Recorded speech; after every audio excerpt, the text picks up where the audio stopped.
नमस्कार दोस्तों, धर्म रहस्य चैनल पर आपका एक बार फिर से स्वागत है। आज साधकों के प्रश्न और उत्तर में हम कुछ ऐसे प्रश्नों को लेंगे जो कि महत्वपूर्ण हैं। प्रश्नों को तो आप समझ ही चुके होंगे।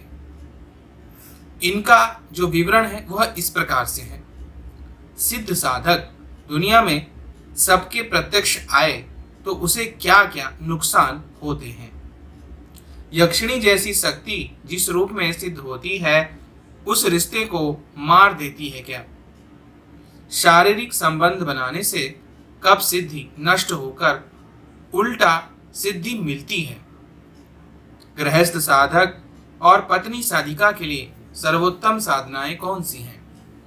तंत्र का निर्माण आखिर भगवान शिव ने क्यों किया है। तो आज यही प्रश्न है। तो चलिए जानते हैं इनके विस्तृत उत्तरों के विषय में। तो पहला प्रश्न पूछा गया है कि सिद्ध साधक दुनिया में सबके प्रत्यक्ष आ जाए तो क्या उसे नुकसान होते हैं और क्या क्या इसके नुकसान हैं।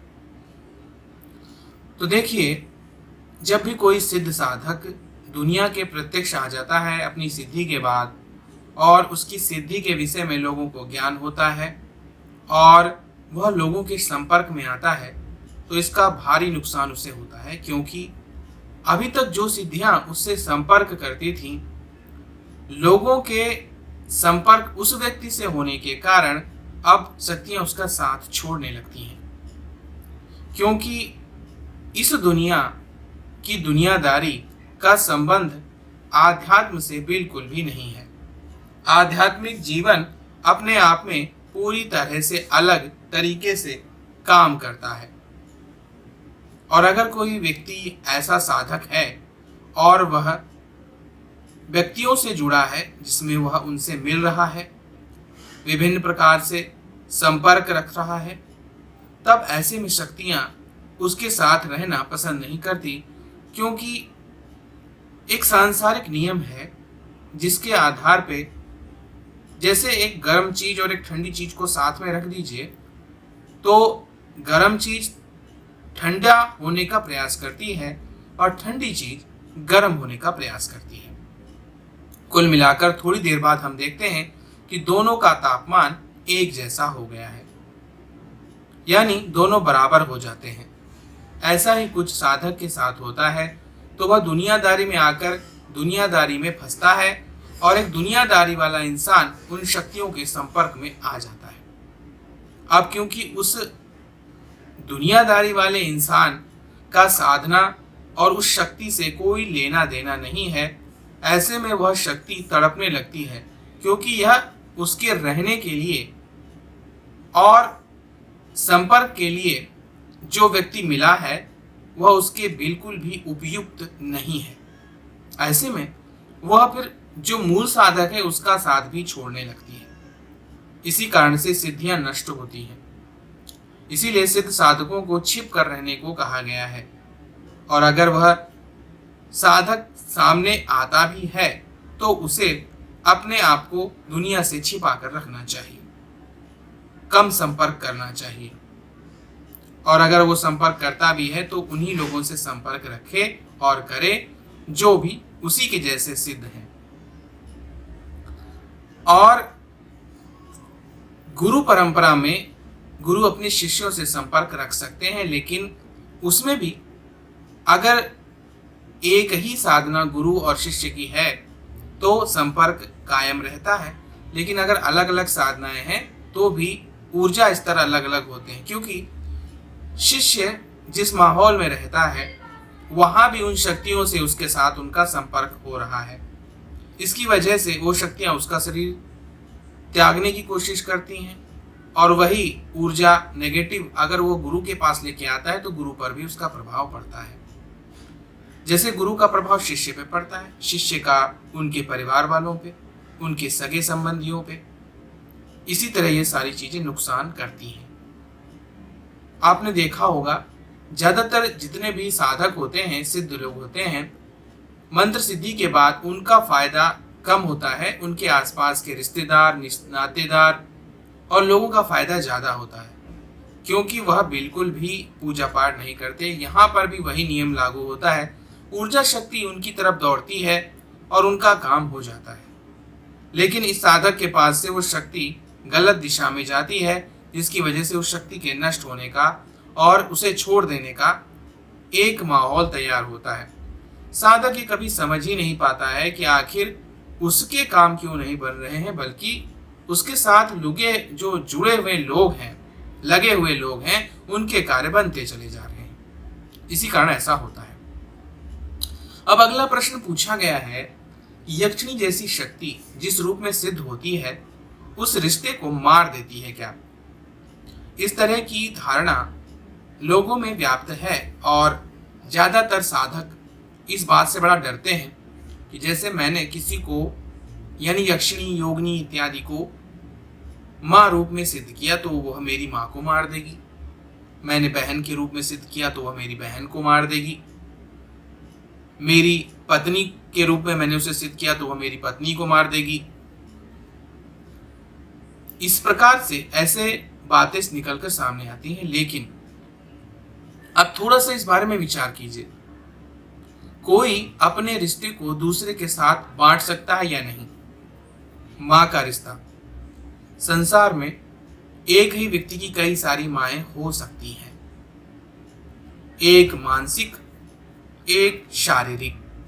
इसके अलावा बहुत सी शक्तियां, जैसे भगवान कृष्ण को ही देख लीजिए, उनकी माता देवकी भी थी और यशोदा भी थी, दोनों ही प्रेम करती थी।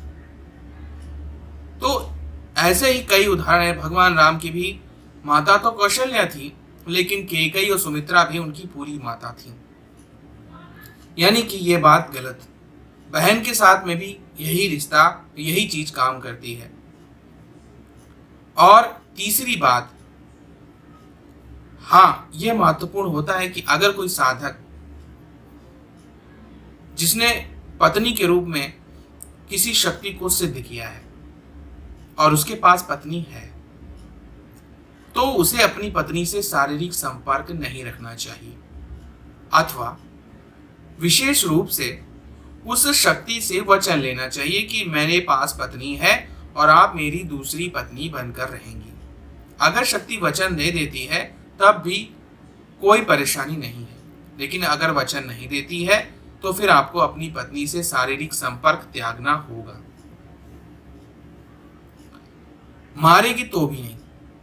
ये मारने वाली बात आखिर आती कहां से है? जो भी पिशाच, प्रेत, निम्न कोटि की शक्तियां होती हैं, शमशान में वास करने वाली भूतनी, प्रेतनी, पिशाचिनी, वह जरूर रिश्तों को तोड़ने के लिए और अपना स्थान केवल उस व्यक्ति से बनाने के लिए ऐसा करती हैं। इनको आप यक्षिणी, योगिनी, अप्सरा या भैरवी के साथ नहीं जोड़ सकते हैं। लेकिन ज़्यादातर लोग जो साधक गहराई से नहीं जानते हैं, उन्हें यक्षिणी भी या योगिनी, भैरवी, अप्सरा इत्यादि भी पिशाचिनी जैसे ही समझ में आती हैं, इसीलिए यह बातें फेमस हुई हैं।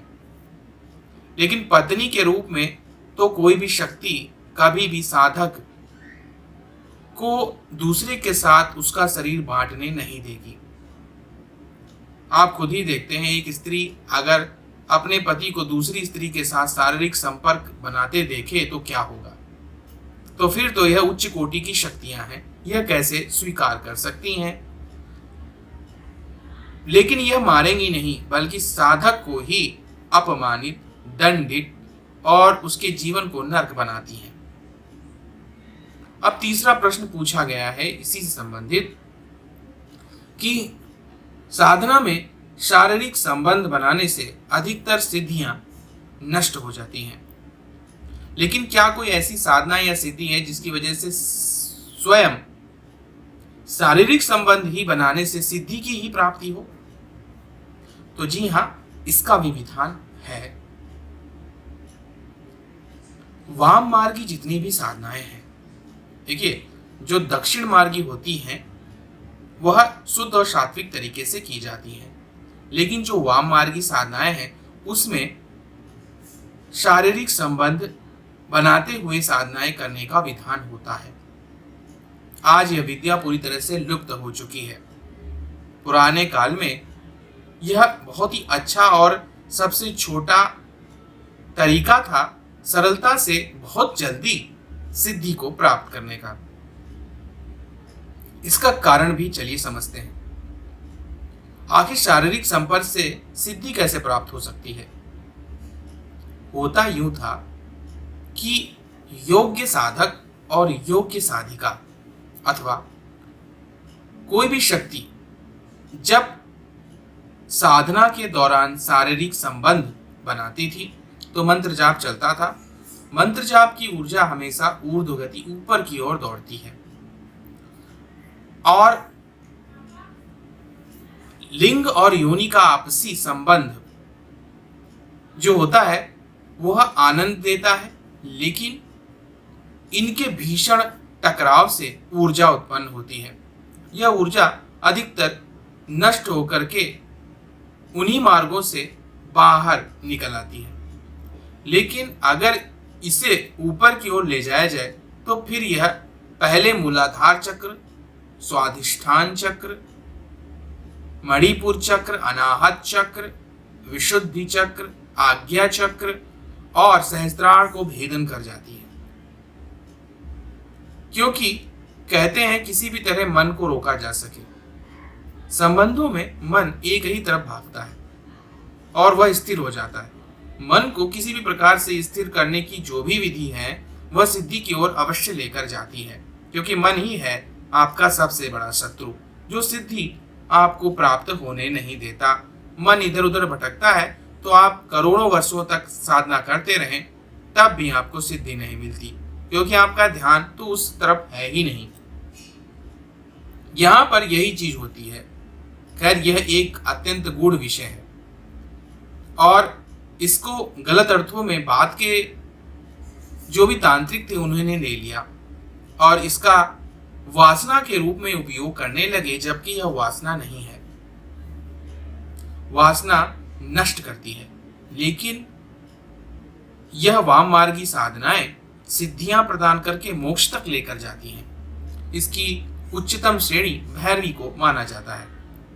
भैरवी साधना के माध्यम से आप यह चीजें हासिल करते हैं। एक उच्च कोटि का साधक भैरव और एक उच्च कोटि की साधिका भैरवी बनकर जब दोनों जुड़ते हैं तो बिजली के करंट की तरह कुंडलिनी शक्ति तीव्रता से उफान मारती हुई ऊपर के केंद्रों की ओर बढ़ती है। सातों चक्रों का भेदन करके सिद्धि की प्राप्ति करवा देती है। लेकिन यह बहुत ही विशेष बात है और बिना योग्य गुरु के यह चीजें नहीं की जा सकती हैं, क्योंकि पतित होने में और ज्ञानवान होकर ऊपर बढ़ने में बड़ा ही अंतर होता है। इसकी एक एक सेकंड की समझदारी और योग्य गुरु का निर्देशन इन साधनाओं में अनिवार्य होता है। अब अगला प्रश्न भी इसी से संबंधित है कि गृहस्थ साधक और पत्नी साधिका के लिए सर्वोत्तम साधनाएं कौन सी हैं? तो सबसे पहले तो कोई भी साधक हो उसे योग्य और उत्तम गुरु करना चाहिए, और जो गुरु से मंत्र प्राप्त हो वह महामंत्र होना चाहिए। यह सबसे बड़ी बात है जो महत्वपूर्ण होती है, क्योंकि अगर आपका गुरु आपको कोई छोटा मोटा शाबर मंत्र दे तो यह गुरु मंत्र नहीं होता, यह एक साधारण गुरु द्वारा प्राप्त सिद्ध मंत्र कहलाता है जो गुरु ने सिद्ध किया हुआ है। लेकिन वास्तव में असली गुरु मंत्र का मतलब होता है कि कोई ऐसा महामंत्र जिसके आगे बाकी सारे मंत्र फीके हों। गुरु मंत्र के रूप में महामंत्रों में नरवाण मंत्र, ओम नमः शिवाय मंत्र, महामृत्युंजय मंत्र, ओम नमो भगवते वासुदेवाय मंत्र, ओम क्लीं कृष्णाय नमः मंत्र और गायत्री मंत्र, इस प्रकार के जो मंत्र हैं यह महामंत्रों की श्रेणी में आते हैं। ऐसे बड़े मंत्र जिन्हें कहा जाता है जो कि पंच देवों के हों, शक्ति संप्रदाय शिव संप्रदाय, वैष्णव संप्रदाय, सूर्य गाणपत्य संप्रदाय, इन संप्रदायों से जुड़ा हुआ है, तो महामंत्र जो होता है वह मान सकते हैं कि वह असली गुरु मंत्र है। अब गुरु मंत्र पति और पत्नी दोनों मिलकर करते हैं, तो यह सर्वोत्तम साधना होती है, पहली सीढ़ी होती है। और गृहस्थ साधक और पत्नी साधिका के लिए दूसरा सर्वोत्तम जो मंत्र है वह होता है सदैव इस बात के लिए कि वह मंत्र भैरवी इत्यादि साधनाओं से संबंधित हो, क्योंकि समागम की दृष्टि से ऐसा मंत्र होना दोनों के लिए आवश्यक है। जब एक ही चीज होगी तो दोनों में एक ही ऊर्जा कायम भी रहेगी। दोनों की ऊर्जा एक होने पर सिद्धि की दिशा में सही से दोनों आगे भी बढ़ेंगे। इसलिए गृहस्थ साधक और पत्नी साधिका पहले तो एक ही मंत्र का जाप करें, वह अनिवार्य है। इससे मैं पहले भी बता चुका हूं कि अगर गुरु मंत्र साधक जपता है और साधिका भी वही गुरु मंत्र जाप करती है तो शारीरिक संबंध बनाने के दौरान भी ऊर्जा नष्ट नहीं होती, क्योंकि गृहस्थ साधक अपनी ऊर्जा पत्नी को और गृहस्थ साधिका अपनी ऊर्जा अपने पति को देती है। इसीलिए दोनों के संपर्क से कोई समस्या नहीं होती, सिद्धि नष्ट नहीं होती और ना ही आपके ब्रह्मचर्य की ऊर्जा नष्ट होती है। अब अगला और अंतिम प्रश्न पूछा गया है कि तंत्र का निर्माण भगवान शिव ने आखिर क्यों किया है। यह बहुत ही महत्वपूर्ण प्रश्न है और गूढ़ अर्थ व्यक्ति लोग नहीं जानते हैं। आखिर इसका गूढ़ अर्थ क्या है? असल में समाज में जब यह कर्म लोक के रूप में इस दुनिया का निर्माण हुआ था, यह मृत्यु लोक है और कर्म लोक है और सदैव यहाँ पर पाप शक्तियां हावी रहेंगी, ऐसी व्यवस्था की गई। समय के साथ सतयुग से द्वापर, त्रेता और अंत में कलयुग, जब काली चीजें, काली ऊर्जा या नकारात्मक शक्तियां जिसे हम कह सकते हैं, उनका प्रभाव ज्यादा रहेगा,